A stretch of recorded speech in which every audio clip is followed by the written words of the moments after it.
કેમ છો મિત્રો? હું છું ડોક્ટર તરુણ બેંકર અને આપણે વાત કરી રહ્યા છીએ ગુજરાતી સિનેમાની.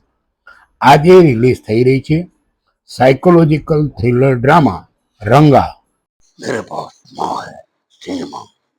રંગા શિવપુર ગામના ડાકુ ભીમા અને પોલીસ ઇન્સ્પેક્ટરના માનસિક યુદ્ધની વાર્તા કંઈક એવી છે કે ભીમો અને એના ખભા પર લટકતી એક મોટી ઢીંગલી ગામમાં આતંક ફેલાવે અને પછી શું?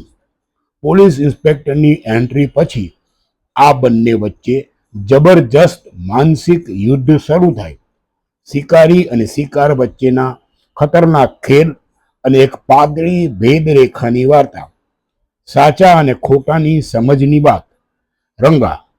મુખ્ય કલાકારો મેહુલ દેસાઈ, ગૌરાંગ આનંદ, આરતી ભાવસા. દિગ્દર્શક શ્રીકાંત ચૌધરી. લેખક અને નિર્માતા પ્રશાંત ભારદ્વાજ.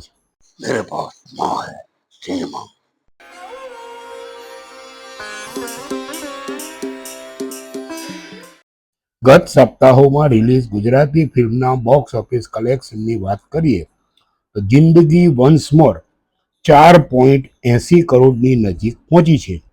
તો બહુ ગાજેલી અને બહુ વખણાયેલી ફિલ્મ કડકનાથ 2 સપ્તાહના અંતે 40 લાખનો જ આંકડો પાર કરી ચૂકી હોવાની પ્રાથમિક માહિતી મળી છે.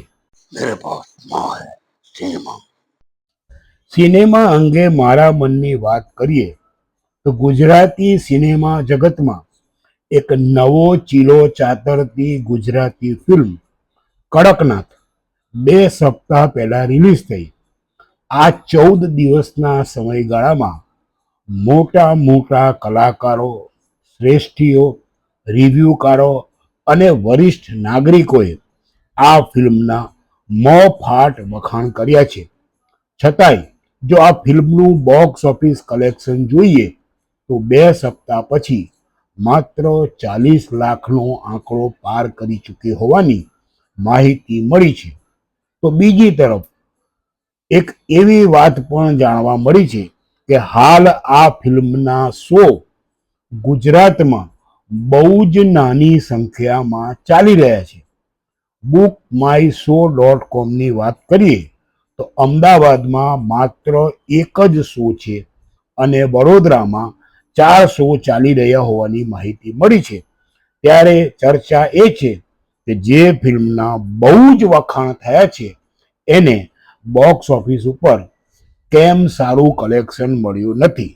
ચર્ચા એ પણ છે કે આ ફિલ્મ બનાવવામાં બહુ મોટો ખર્ચો કરવામાં આવ્યો છે પરંતુ રિલીઝ સિસ્ટમેટિકલી કરાઈ નથી અથવા તો મોટા માથાની ફિલ્મના દબાણની વચ્ચે આ ફિલ્મને જોઈએ તેટલા શો મળ્યા નથી, જે બહુ જ દુઃખદ બાબત છે.